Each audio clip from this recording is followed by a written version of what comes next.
Ruby Franke. Millions subscribed to her channel, 8 passengers.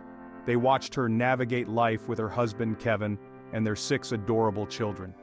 Ruby, with her bright smile and cheerful demeanor, became an online sensation.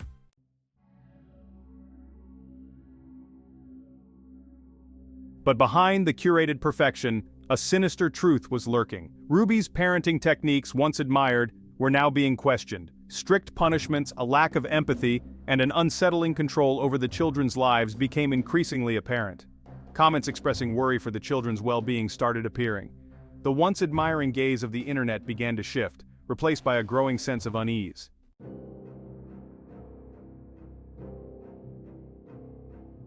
The answer, when it finally came, was far more disturbing than anyone could have imagined. Ruby Franke and her business partner Jodi Hildebrandt were arrested. The charges: aggravated child abuse. The once beloved mommy blogger was now at the center of a horrifying criminal case. The idyllic life she portrayed online was nothing but a carefully constructed facade.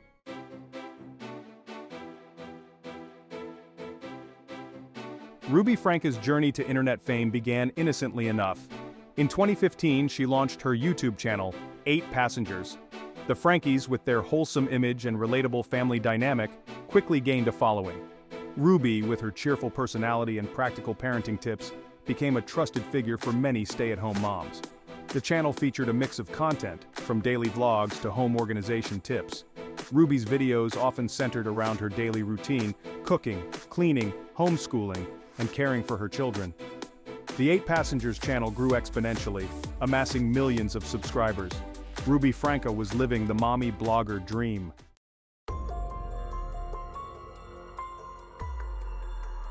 As Ruby Franke's fame grew, so did the scrutiny.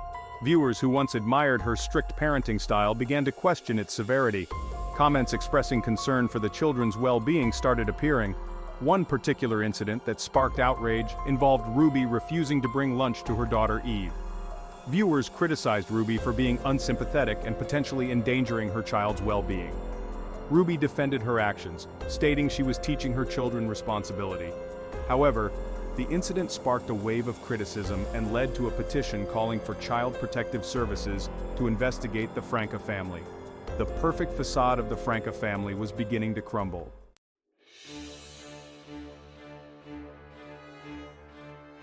Around the same time that concerns about Ruby Franke's parenting began to surface, a new figure entered the family's life: Jodi Hildebrandt.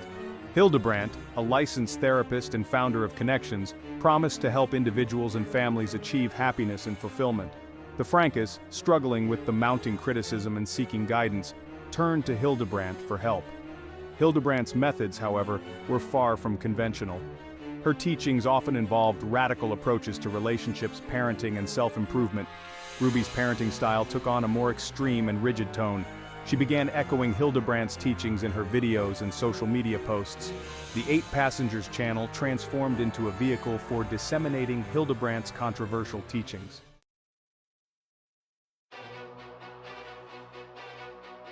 As Ruby Franke's online presence grew, so did the scrutiny surrounding her parenting techniques. The comment sections of her videos became battlegrounds for debate. Supporters praised her for her dedication to discipline and instilling strong values in her children. However, a growing number of viewers expressed unease and outright alarm at what they witnessed in the Frankes' videos. The children's subdued demeanors and anxious glances spoke volumes to those who were paying attention. Within the close-knit community of Springville, Utah, whispers of concern began to circulate. Neighbors, teachers, and acquaintances observed the family dynamics firsthand, and some felt a growing sense of unease. The line between strict parenting and potential abuse became increasingly blurred.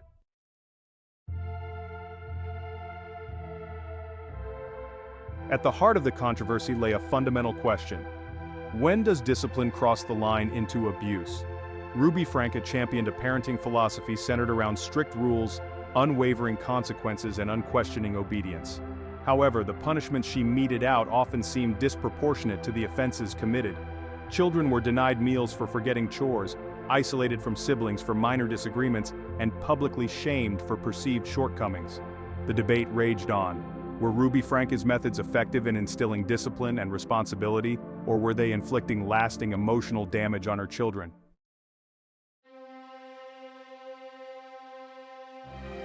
As concerns about the Franke children's well-being mounted, a group of concerned viewers took action. They launched an online petition urging Child Protective Services to investigate the family. The petition garnered significant media attention, shining a spotlight on the controversy surrounding Ruby Franke's parenting.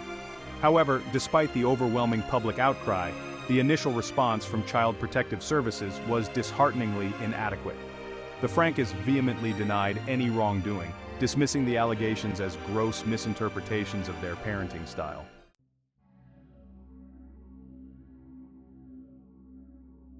The tension surrounding the Franke family reached a fever pitch in the summer of 2023.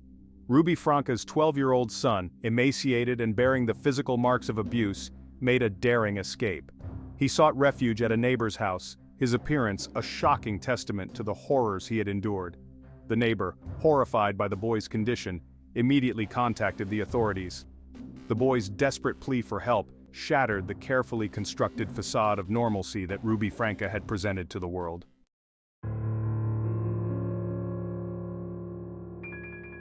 The pristine image of the Franke family home stood in stark contrast to the grim reality that unfolded before the investigators' eyes. The house revealed itself to be a prison of neglect and abuse. Evidence of the horrors endured by the Franke children was scattered throughout the house. Restraints, believed to have been used to confine the children, were discovered alongside disturbing journals documenting the systematic starvation and abuse inflicted upon them. Ruby Franke and Jodi Hildebrandt were taken into custody, their faces etched with a mixture of defiance and fear.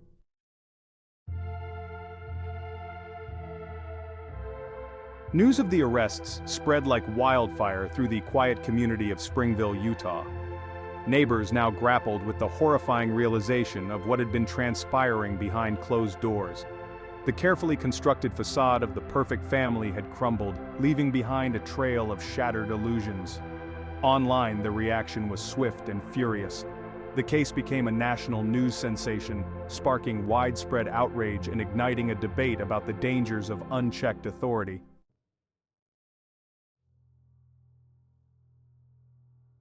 As the investigation into Ruby Franke and Jodi Hildebrandt deepened, the full extent of their crimes became chillingly clear. The charges of aggravated child abuse painted a horrifying picture of the systematic torture inflicted upon the Franke children. Medical examinations revealed a catalog of injuries consistent with prolonged abuse and neglect.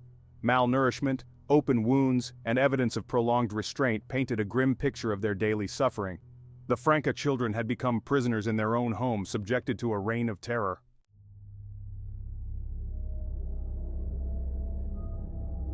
The abuse inflicted upon the Franke children extended far beyond physical torture. Investigators uncovered a disturbing pattern of psychological manipulation and emotional abuse. Food was weaponized as a form of punishment. The systematic cruelty revealed a chilling truth: their abusers derived pleasure from their suffering.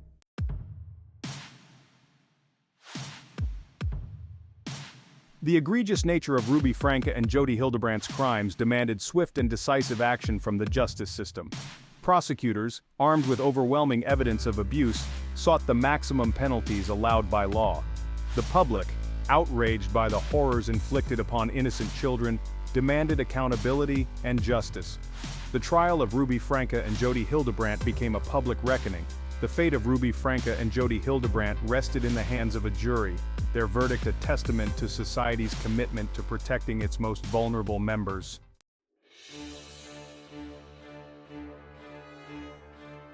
Ruby Franke and Jodi Hildebrandt remained in custody, their fate hanging in the balance. The weight of their alleged crimes pressed down on them. The courtroom had become a stage for a dramatic showdown. The air was thick with tension as the day of the sentencing hearing arrived. Spectators packed the gallery, eager to witness the outcome. For Ruby Franke, the prospect of a lengthy prison sentence seemed unfathomable. Gone was the cheerful homemaker, replaced by stark reality. Jodi Hildebrandt now faced a future confined within prison walls.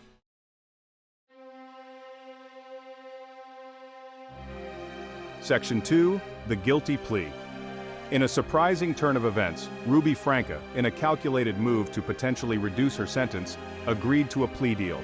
She pleaded guilty to 4 counts of aggravated child abuse, accepting responsibility for her role in the horrific crimes that had shocked the nation. This unexpected development sent ripples through the courtroom, the weight of her admission silencing the whispers and gasps from the gallery. Her guilty plea was a clear acknowledgement of the undeniable evidence against her, a recognition of the pain and suffering she had inflicted upon her own children. Jodi Hildebrandt, facing mounting pressure from the prosecution's case, and perhaps influenced by Franke's plea, followed suit. She too pleaded guilty to 4 counts of aggravated child abuse, her voice a mere whisper as she uttered the words that sealed her fate. The courtroom moments ago a cauldron of anticipation fell silent as the gravity of their admissions sunk in. The judge, his expression stoic yet betraying a hint of weariness, accepted their pleas, setting the stage for the final act of this legal drama, the sentencing.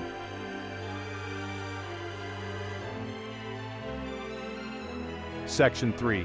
Justice is served. The judge delivered the sentences that would forever alter the lives of Ruby Franke and Jodi Hildebrandt. Their crimes were a calculated disregard for the well-being of those entrusted to their care. He spoke of the lasting trauma inflicted upon the Franke children. Ruby Franke and Jodi Hildebrandt, once figures of influence, were now convicted criminals. Each woman was sentenced to a significant prison term. As they were led away, a sense of somber closure settled over the courtroom.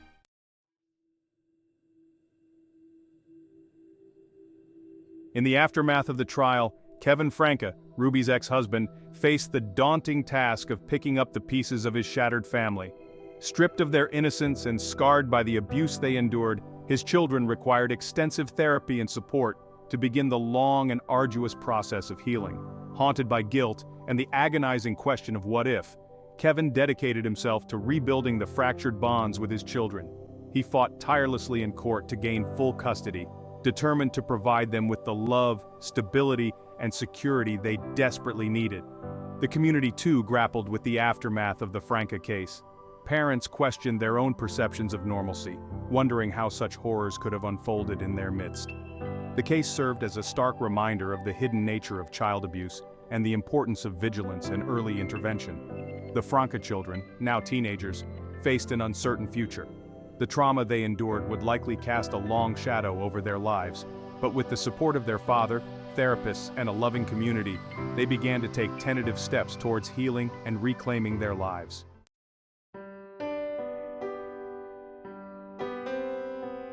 Behind the bars of a Utah prison cell, Ruby Franke, once a beacon of online motherhood, confronted the consequences of her actions. Stripped of her freedom, her platform, and her carefully curated persona, she was left to grapple with the full weight of her crimes. In the years following her sentencing, Ruby dedicated herself to understanding the depths of her transgressions. She participated in prison therapy programs, delved into books on parenting and child development, and sought guidance from spiritual advisors. She penned heartfelt letters to her children, expressing her remorse and begging for their forgiveness. While her words could never erase the pain she inflicted, they represented a genuine attempt at atonement, a recognition of the devastating impact of her choices. Whether Ruby Franke's expressions of remorse were genuine or a calculated attempt to secure an early release remained a subject of debate. However, one thing was certain: her journey towards accountability and self-reflection was far from over. The Franke case served as a cautionary tale, a stark reminder that the pursuit of online fame, misguided beliefs, and unchecked authority can have devastating consequences. It highlighted the importance of critical thinking, healthy boundaries, and a collective responsibility to protect the most vulnerable members of society. The shocking case of Ruby Franke and Jodi Hildebrandt reminds us of the deceptive nature of online personas. Behind curated feeds and perfect photos lies a complex and disturbing reality. The internet allows idealized self-construction, often far from offline truth.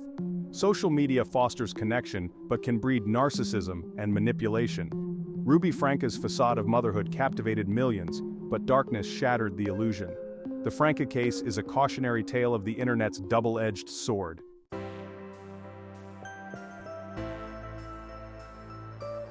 Protecting children from abuse is a collective responsibility. We must educate ourselves, stay vigilant, and speak out. The internet empowers communities to connect and hold abusers accountable. Ruby Franke's case shows the power of collective action. Open dialogue and critical thinking create a safer world for children. Report suspected abuse to authorities. Your voice can make a difference in a child's life. Ruby Franke's case should catalyze change and vigilance. Together, we can create a world where every child feels safe and loved.